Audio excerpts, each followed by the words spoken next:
Hello viewers, welcome Bangla শিক্ষা।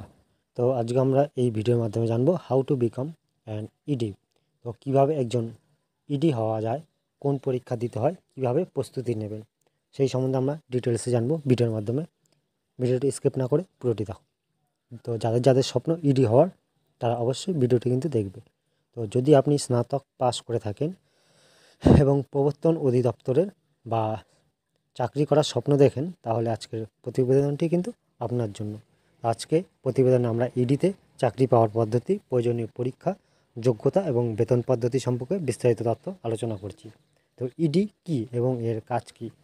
তো প্রবর্তন অধিদপ্তর হলো কেন্দ্রীয় সরকারের একটি বিশেষ সংস্থা, যা মূলত দুই ধরনের অপরাধের বিরুদ্ধে কাজ করে থাকে। ফিমা, ফরেন এক্সচেঞ্জ ম্যানেজমেন্ট অ্যাক্ট 1999। তো বৈদেশিক মুদ্রা সংক্রান্ত নিয়ম লঙ্ঘনের তদন্ত করে থাকে এই সংস্থাটি। তারপরে PMLA, prevention of money laundering act 2002।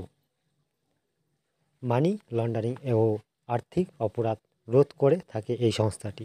তো এই সংস্থার কাজ আর্থিক দুর্নীতি এবং অবৈধ লেনদেনের বিরুদ্ধে তদন্ত করা এবং কঠোর ব্যবস্থা গ্রহণ করা। তাই ইডিতে কাজ করার সুযোগ পাওয়া মানে দেশে আর্থিক সুরক্ষার গুরুত্বপূর্ণ ভূমিকা পালন করা। ইডিতে চাকরি পেতে কী পরীক্ষা দিতে হয়? তো প্রবর্তন অধিদপ্তরে চাকরি পাওয়ার জন্য আপনাকে এসএসসি সিজিএল পরীক্ষা সফল হতে হবে। তো এই পরীক্ষায় মূলত দুটি ধাপ রয়েছে। সেই ধাপগুলি হলো টায়ার 1 প্রাথমিক পরীক্ষা। এই ধাপে সাধারণ জ্ঞান, গণিত, ইংরেজি এবং রিজনিং থেকে প্রশ্ন থাকে। টায়ার 2 মূল পরীক্ষা, যেটা এই পরীক্ষায় গণিত, ইংরেজি এবং অন্যান্য বিষয়ভিত্তিক প্রশ্ন থাকে। এই দুটি ধাপ সফলভাবে পাস করতে পারলে ইডিতে চাকরি করার সুযোগ মেলে। তো ইডিতে চাকরি করার জন্য কী কী যোগ্যতা লাগে? প্রবর্তন অধিদপ্তর চাকরি করার জন্য আগ্রহী চাকরি প্রার্থীকে কিছু যোগ্যতা পূরণ করতে হয়। সেগুলি হলো, চাকরি প্রার্থীকে যে কোনো স্বীকৃত বিশ্ববিদ্যালয় থেকে ন্যূনতম স্নাতক ডিগ্রি অর্জন করতে হবে। তারপরে আবেদনকারীর বয়স হতে হবে 18 বছর থেকে 30 বছরের মধ্যে। তবে সরকারের নিয়ম অনুযায়ী সংরক্ষিত শ্রেণীর প্রার্থীরা বয়সের ঊর্ধ্বসীমা ছাড় পায়। এসসি এসটি 5 বছর, ওবিসি 3 বছর। ইডিতে চাকরি পাওয়ার পর বেতন কত দেওয়া হয়?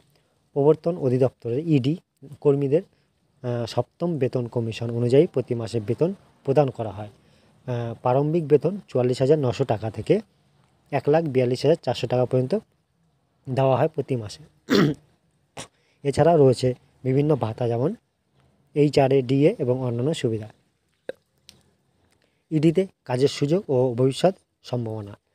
তো এই এতে কাজ করার মাধ্যমে আপনি দেশের আর্থিক অপরাধের গুরুত্বপূর্ণ ভূমিকা পালন করতে পারবেন। এছাড়াও সরকারি চাকরির সমস্ত সুবিধা এখানে পাওয়া যাবে। তো কর্মস্থল, এই চাকরিতে কেন্দ্রীয় সরকারের বিভিন্ন বিভাগ এবং গুরুত্বপূর্ণ শহরে পোস্টিং হতে পারে।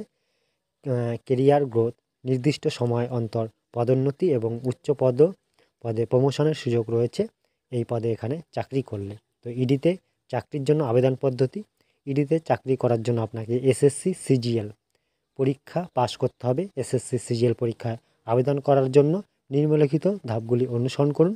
সর্বপ্রথম এসএসসি সিজিএল পরীক্ষার জন্য আবেদন করতে হবে। পরীক্ষার বিজ্ঞপ্তি প্রকাশিত হলে স্টাফ সিলেকশন কমিশনের অফিসিয়াল ওয়েবসাইটে গিয়ে আবেদন করতে হয়। সফলভাবে টায়ার 1 এবং টায়ার 2 পরীক্ষায় উত্তীর্ণ হলে প্রবর্তন অধিদপ্তরে ইডিতে নিয়োগের প্রক্রিয়া শুরু হয়। ইডিতে চাকরি পাওয়ার জন্য প্রস্তুতি কীভাবে নেবেন? তো ইডিতে চাকরি পাওয়ার জন্য আপনি নিম্নলিখিত ধাপগুলি অনুসরণ করতে পারেন। প্রস্তুতি নেওয়ার জন্য প্রতিদিন গণিত এবং ইংরেজি রুটিন অনুযায়ী চর্চা করতে হবে। দেশ বিদেশের বিভিন্ন সাম্প্রতিক খবরের ওপর নজর রাখতে হবে এবং প্রতিদিনের কারেন্ট অ্যাফেয়ার্স পড়তে হবে। লজিক্যাল প্রশ্নগুলোর ওপর বেশি জোর দিতে হবে। নিয়মিত অনুশীলন করতে হবে এবং মক টেস্ট দিতে হবে। এর পাশাপাশি পুরনো প্রশ্নপত্র নিয়ে ঘাঁটতে হবে।